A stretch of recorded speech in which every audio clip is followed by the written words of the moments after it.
Hello, dear viewers. Dear viewers, many mothers are asking me that where to use magic E and where to use split digraph.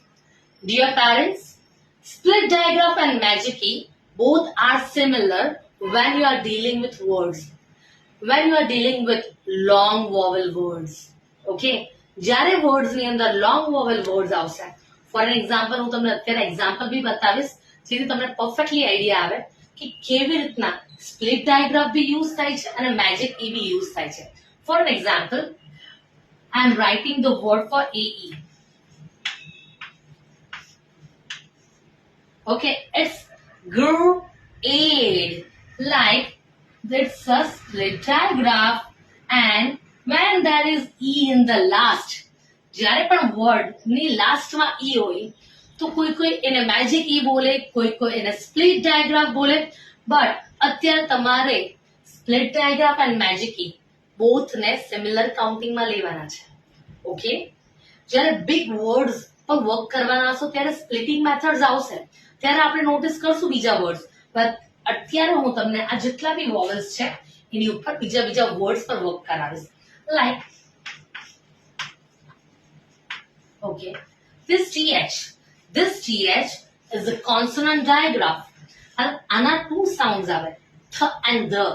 એ અત્યારે notice નથી કરવાનું, but અહીંયા split digraph છે તો th in. Okay, last માં e છે તો આપણે જેમ રૂલ્સ ની અંદર છે ફર્સ્ટ વોવેલ આવે છે એના ફેસ ઉપર વર્ક કરો છો, લાસ્ટ વોવેલ સાયલેન્ટ થઈ જાય છે. સેમ ટુ સેમ બધા જ નિયમ સેમ છે, બધા જ રૂલ સેમ છે, બટ અહીંયા મેજિક ઈ ને અહીંયા બધા લાસ્ટમાં જે ઈ આવશે એ બધા અહીંયા સાયલેન્ટ બતાવશે બધા. ઓકે, હવે જોઈએ મેજિક ઈ નું I and E. For example આઈડ. Okay, it's I and E. This is the split digraph. E in the last is magic E. But magic E is silent E છે અહીંયા. Okay? Brr, I ride. Now O and E. Like still, whole. Okay?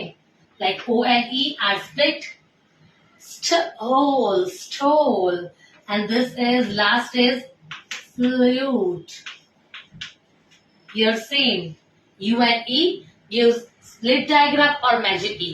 So dear viewers, જે last માં E છે એ બધાને magic E બી કહેવાય અને same to same long vowel word, split vowels બધાની અંદર જે સેકન્ડ E આવે છે એ સાયલેન્ટ થઈ જવાનો છે. ઓકે, તો અત્યારે જે સાયલેન્ટ થવાના છે એ આ E છે એ મેજિક E તરીકે બી રોલ આપશે અને આ સ્પ્લિટ ડાયગ્રાફ ના ઓકે સ્પ્લિટ ડાયગ્રાફ છે. Okay, both are equal. Now તમે ડિસ્ક્રિપ્શન બોક્સ ની અંદર હું તમને થોડા વર્ડ્સ આપીશ તો પ્લીઝ એની પર વર્કઆઉટ કરજો.